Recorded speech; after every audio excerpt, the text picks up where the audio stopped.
moment she entered the arena, she realized something was wrong. There were no doors behind her, no way back, no friendly faces in the crowd. Only thousands of silent spectators watching from the darkness while heavily armed warriors slowly surrounded her. She looked down at the bow in her hands. One weapon, 3 arrows, hundreds of enemies, and somewhere above the arena, a voice announced the rules. Survive until sunrise. That was it. No explanation, no mercy, no promise that she would actually be allowed to leave. Her name was Elara, and until that morning, she had never been a warrior. She had been a hunter, a girl who lived in a small village beyond the northern mountains, where survival meant finding enough food before winter arrived. She knew how to track animals. She knew how to move silently through forests. She knew how to shoot a bow, but she had never fought an army. She had never stood in front of hundreds of armed soldiers.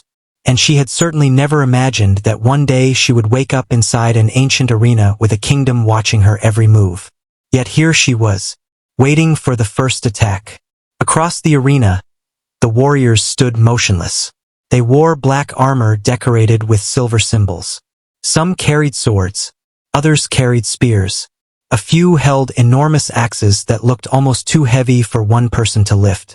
Elara slowly raised her bow. Her hands were shaking. Then the horn sounded, and the entire arena came alive. Hundreds of warriors charged toward her at once. Elara fired. The first arrow struck a soldier in the shoulder. He fell. She immediately fired again. Another enemy went down. Then the third arrow. But there were still hundreds coming. She dropped the empty quiver and ran. The crowd erupted. They weren't cheering for her. They were cheering for the game. Because this wasn't a rescue mission. It wasn't a test of courage. It was entertainment. For generations, the kingdom had held these survival games. Every few years, one person was selected. One person was given a chance to survive. And everyone who entered the arena eventually died. Everyone except one. The winner. The legend.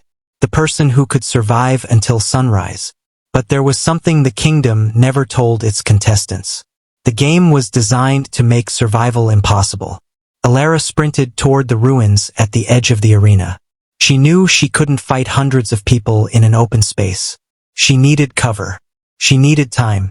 And most importantly, she needed to understand the arena.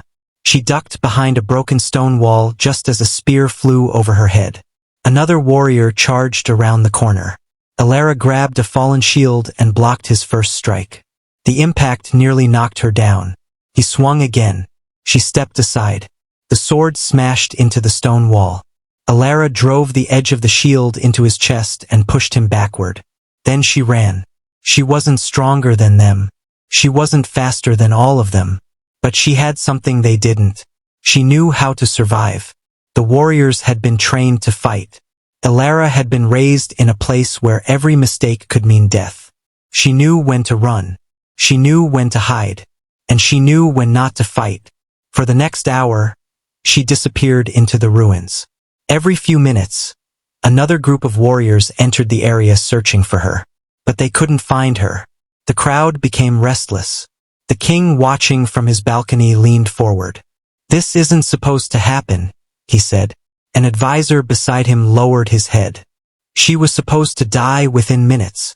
The king looked back toward the arena. "Then send the hunters." The advisor hesitated. "The hunters?" "Yes." A moment later, the gates opened. Something entered the arena. Something much larger than a human. Elara heard the roar before she saw the creature. She froze. The sound echoed through the ruins. Then she saw it. A giant beast covered in dark armor. For legs, 2 massive horns, and glowing eyes that seemed to burn through the darkness. Elara slowly stepped backward. The creature sniffed the air. It had found her. She turned and ran. The beast charged. Stone exploded behind her as it smashed through the ruins. Elara jumped over a fallen pillar. The creature followed. She turned a corner. The beast crashed through the wall.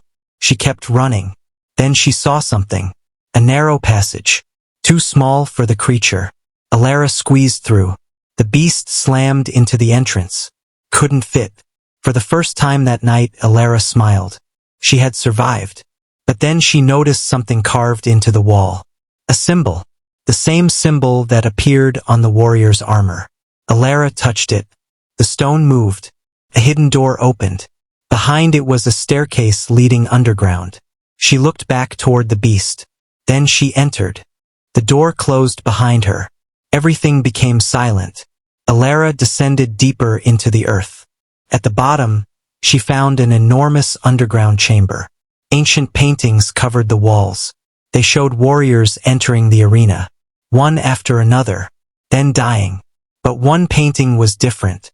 It showed a woman standing alone beneath a rising sun. Around her were hundreds of fallen warriors, and above her head was the same symbol. Elara stared at the painting. Then she noticed something written beneath it. The chosen one does not survive the game. She moved closer. A second line appeared beneath the first. The chosen one ends it. Elara stepped back. What does that mean? A voice answered from the darkness. It means you've finally reached the truth. Elara spun around. An old man stood near the wall.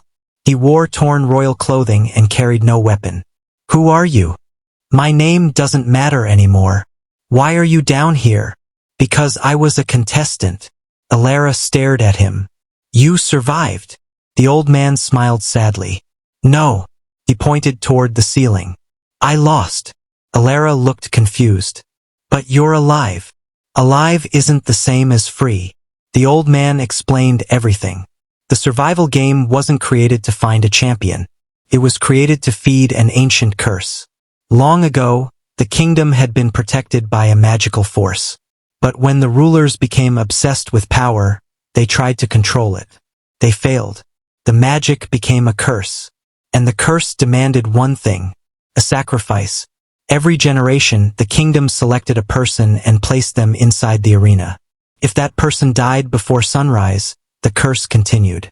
But if someone survived until sunrise, the curse would transfer to the ruler. That was why nobody was allowed to win. The king couldn't allow it. Elara finally understood. This game isn't about survival. The old man shook his head. No. It's about keeping the king alive. A deep sound echoed through the chamber. The old man's expression changed. They know you're here. Elara grabbed the bow from her shoulder. Who? The king. The underground doors exploded. Black armored warriors poured into the chamber. Elara ran. But this time she didn't run away. She ran toward the arena. She understood the secret. The only way to end the game was to survive until sunrise. And if the king tried to stop her, she would have to fight. She reached the surface just as the sky began to change. The darkness was fading. Morning was coming. The crowd had been waiting for her. When Elara stepped back into the arena, thousands of people suddenly went silent. She was covered in dirt. Her clothes were torn. Her bow was damaged. But she was still standing. The king rose from his throne. No. Elara looked directly at him. You said I had to survive until sunrise. The king smiled. You won't. He raised his hand. The final warriors entered the arena. Dozens. Then hundreds. Elara looked around. There was nowhere to hide. No ruins left. No secret passage. No escape. Only the open arena. She took a deep breath. Then she noticed something. The crowd wasn't cheering anymore. They were watching. Waiting. And for the first time, they weren't watching the game. They were watching the king. Elara raised her bow. She didn't fire at the warriors. She turned toward the royal balcony. The king's smile disappeared. Elara released the arrow. It flew across the arena. The king moved aside. The arrow struck the ancient symbol behind him. The entire arena shook. Cracks appeared across the walls. The curse had been connected to that symbol for centuries. And now the symbol was broken. The warriors suddenly stopped. One by one, they dropped their weapons. The black armor began falling apart. The curse was breaking. The king screamed, "You don't understand what you've done." Elara looked at him. "I understand perfectly." The sun finally appeared over the mountains. Golden light poured into the arena. The curse shattered. The warriors were free. Some collapsed. Some simply disappeared. And the king? He fell to his knees. For the first time in centuries, he was no longer protected by the curse. The people of the kingdom stood in silence. Then one person began clapping. Another joined. Then another. Within seconds, the entire arena erupted. Not for the king. Not for the game. For Elara, the girl who had entered the arena with 3 arrows. The girl who had been expected to die before sunrise. The girl who had refused to play by the rules. Elara slowly lowered her bow.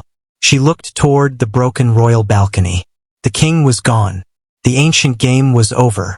But as Elara walked toward the exit, she noticed something strange. The symbol on the arena floor was still glowing.